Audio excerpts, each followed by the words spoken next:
नई बहू को मिला भुक्कड़ ससुराल। लड़के का परिवार अच्छा है, 3 नंद, माता पिता, साथ में 2 छोटे भाई भी हैं। लड़का इंजीनियर है और बहुत पैसे कमाता है। ये सुनते ही नैना के होश उड़ जाते हैं। 3 नंद, 2 छोटे देवर, ऊपर से सास ससुर के साथ मेरा पति, इतना बड़ा परिवार। अरे माँ, इतने बड़े परिवार में तो मैं परेशान ही हो जाऊंगी। काम भी करूं और उनके ताने भी अलग से सुनो। अरे बेटी, परेशान क्यों होती है? पंडित जी, मेरी बेटी के लिए ससुराल ऐसा दिखाओ जहां माता पिता और लड़का इकलौता हो, ताकि मेरी बेटी को ज्यादा परेशानी ना उठानी पड़े। चलिए, अगर ऐसी बात है तो ठीक है, मैं आपको एक अमीर घर का रिश्ता दिखाता हूँ। इकलौता बेटा है, साथ में माता पिता रहते हैं। नैना जैसे ही लड़के की फोटो देखती है, उसे लड़के की तस्वीर अच्छी लग होता है और क्या ही चाहिए। माँ, मुझे लड़का पसंद है। ओहो पगली, चलो ठीक है, कोई लड़का तो तुझे पसंद आया। पंडित जी, अब आप इसी लड़के से मेरी बेटी के रिश्ते की बात चलाइए। हाँ हाँ बहन जी, बिल्कुल। फिर क्या था, पंडित उस अमीर घर में जाकर रिश्ते की बात कर लेता है। अब दोनों परिवार एक दूसरे से मिलने लगते हैं और उनका आना जाना लगा रहता है। बहुत जल्द शादी की तारीख भी निकल आती है। रहना, खुश तो रहूंगी ही माँ। छोटा सा परिवार है, सुबह शाम रोटी, दोपहर में सोना, फिर रात को आराम करना। नैना को बहुत आसान लग रहा था, लेकिन वैसा होने नहीं वाला था। शादी होने के बाद जब वह अपने ससुराल आती है तो उसका ससुराल में घर बहुत बड़ा होता है, जिसमें उसे सफाई करने में ही बहुत ज्यादा समय लग जाता है। हे भगवान, अमीर घराने में तो आ गई, लेकिन यहाँ झाड़ू पोछा करते करते ही मेरी कमर टूट गई। तभी आवाज आती है, बहू, ओ बहू, अरे अभी तक तूने नाश्ता नहीं बनाया? नैना फटाफट सफाई करने के बाद अपनी सास के पास जाती है। माँ जी, बस रसोई में ही जा रही हूँ, मैं पहले सफाई कर रही थी। अच्छा सुनो, मेरी नंद और उसके बच्चे आज घर पर आ रहे हैं, उनके नाश्ते के लिए आलू के पराठे बना ले। और हाँ, शिवा आलू के पराठे नहीं खाता, उसे प्याज के पराठे पसंद है, उसके लिए वही बना देना। हेमलता ऐसा कहकर चली जाती है। लो जी, मिल गया ऑर्डर, अब इतने सारे लोगों के लिए पराठे बनाने होंगे। नैना ऐसा कहकर रसोई में चली जाती है, जहां वो बहुत सारा आटा गूंथती है। इतना सारा आटा गूंथने में ही मेरे हाथ दुखने लगे, अभी तो इनके पराठे भी बनाने हैं। नैना रसोई में आलू के पराठे बना ही रही थी कि हेमलता की नंद माहेश्वरी अपने बच्चों के साथ आ जाती है।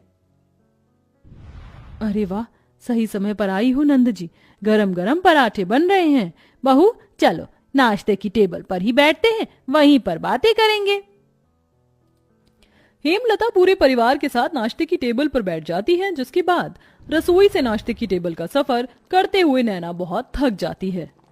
हे भगवान, नाश्ते की टेबल पर आने आने में ही मेरी फिरकनी बन गई। मैंने तो छोटा सा परिवार समझकर इस घर में शादी की थी, यहाँ तो सबकी अलग ही फरमाइश चलती है। तभी नैना के पति शिवा की आवाज आती है। अरे नैना, मेरे प्याज के पराठे नहीं बनाए तुमने? अभी लाती हूँ जी।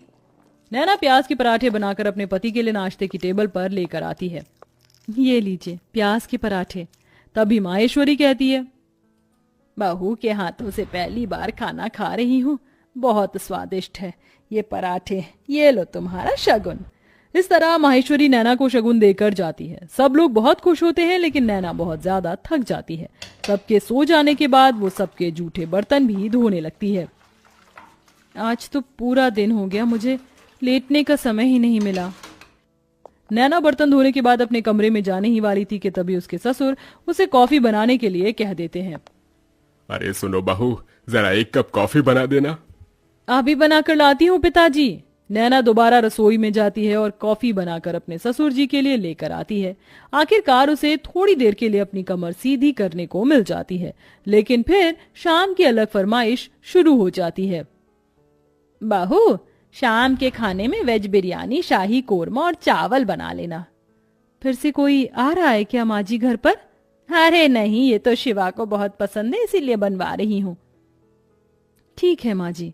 अब शाम का खाना बनाने के लिए नैना फिर से रसोई में जाती है और खाना बनाते हुए खुद से ही कहती है, हे भगवान, कैसा परिवार मिला है मुझे। सुबह शाम मेरे ससुराल वालों को शाही पकवान ही चाहिए होते हैं, और इतने भुक्कड़ लोग हैं कि इन्हें हर थोड़ी देर में भूख लग जाती है। डिनर में इतना हैवी खाना कौन खाता है? मैं तो बेकार ही फंस गई इस घर में आकर। नैना ऐसा खुद से बोलते हुए खाना बनाती रहती है। उसे रसोई में बहुत गर्मी भी लगती है, लेकिन फिर भी वह खाना बनाती है। खाना तो बहू बहुत स्वादिष्ट लग रहा है, खुशबू से पता चल रहा है। हाँ हाँ, मेरी मेहनत जो लगी है, स्वादिष्ट तो होगा ही। नैना भी खाने की टेबल पर बैठकर खाना खाने ही वाली थी कि तभी किसी के आने की दस्तक होती है। हेलो गाइस, मेरे बिना ही खाना खा रहे हो? अरे बेटा चिराग, तुम यहाँ विदेश से कब लौटे? मेरे साथ मेरे कुछ दोस्त भी घर पर आए हैं। आज ही हम ऑस्ट्रेलिया से इंडिया आए हैं। कितने दिनों बाद तुझे देख रहा हूँ नैना। ये मेरे ताऊ जी का लड़का है, विदेश पढ़ने चला गया था बचपन में। मेरा जिगरी यार यही है। जाओ नैना, इन सब के लिए भी खाना परोस कर ले आओ। अगर रोटी कम हो तो और बना लेना। हेमलता ऐसा कहकर बेचारी नैना को फिर से रसोई में भेज देती है। नैना को खाने के साथ दोबारा से रोटियां भी बनानी पड़ती हैं और वो बहुत ज्यादा थक जाती है। सबको खाना खिलाते हुए उसी के लिए खाना नहीं बचता। ये लो, बस यही रह गया था, मेरे लिए थोड़ा भी खाना नहीं बचा। कैसे भुक्कड़ लोग हैं, एक बार भी मेरे बारे में नहीं सोचते हैं। नैना को बहुत बुरा लगता है। वो अपने कमरे में सोने चली जाती है। इसी तरह जब भी वह कुछ बनाया करती तो सारा खाना उसके ससुराल वाले ही खा जाते हैं और उसके लिए कुछ नहीं बचता। ऊपर से घर में मेहमानों का आना जाना लगा ही रहता है, जिसके चलते एक दिन नैना की बहुत ज्यादा तबीयत खराब हो जाती है। इनके शरीर में बहुत ज्यादा थकावट है। लगता है काफी दिनों से जरा भी आराम नहीं मिला है, इसलिए शरीर में कमजोरी हो गई है। ये मैंने दवाइयां दे दी हैं, बस आप इन्हें थोड़ा आराम करने दीजिए, जल्दी ही ठीक हो जाएंगी। डॉक्टर की ये बात सुनने के बाद हेमलता को अपनी गलती का एहसास होता है और वह अपनी बहू के पास जाकर उससे कहती है, जब से तुम इस घर के अंदर आई हो, सारे काम तुम ही देख रही हो। मैंने तो कोई काम नहीं किया है और ये भी नहीं सोचा कि तुम कितनी थक जाती होगी। मुझे माफ कर देना बहू, लेकिन आज से मैं भी तुम्हारी मदद करवाया करूंगी। माँ जी, आपको माफी मांगने की जरूरत नहीं है। मैं इस घर की बहू हूं और घर की जिम्मेदारी समझना मेरा फर्ज है। नैना इतना कह रही थी कि तभी घर पर उसकी तबीयत के बारे में सुनते ही ताई जी, मौसी जी, बुआ जी सब आ जाती हैं उसकी देखरेख के लिए। हमारे रहते बहू को एक भी काम करने की जरूरत नहीं पड़ेगी। अरे बुआ ताई जी हैं ना, और मौसी जी भी हैं, हम सब मिलकर सारे काम कर लेंगे। इस तरह सब लोग नैना की बहुत अच्छे से देखरेख करते हैं। नैना को इससे ये समझ आता है कि रिश्तेदारों का आना जाना अच्छा होता है और सबके साथ प्यार प्रेम से रहना भी बहुत जरूरी है। जैसे ही वो ठीक हो जाती है, वो पहले की तरह फिर से घर की सारी जिम्मेदारियां खुद उठा लेती है। चलिए, आप सभी आज खाने की टेबल पर बैठिए। अब मेरी तबीयत बिल्कुल ठीक है। मैं आप सभी के लिए आपकी पसंद का खाना बनाऊंगी।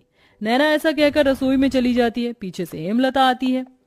अब से मैं भी तुम्हारी रसोई में मदद करवाया करूंगी और मैं जानती हूँ आखिरी में तुम्हारे लिए कुछ नहीं बचता, इसलिए पहले ही तुम अपने लिए खाना निकाल लिया करना। ये सुनते ही नैना को बहुत खुशी होती है और उसे अपनी माँ की याद आ जाती है, जिसकी वजह से उसकी आंखें भर आती हैं। अरे ये क्या बहू, तू रोने क्यों लगी? बस आज आपकी बातें सुनकर मुझे अपनी माँ की याद आ गई। हेमलता उसे गले से लगा लेती है। इस तरह दोनों सास बहू मिलकर घर को संभालती हैं और एक साथ खुशी खुशी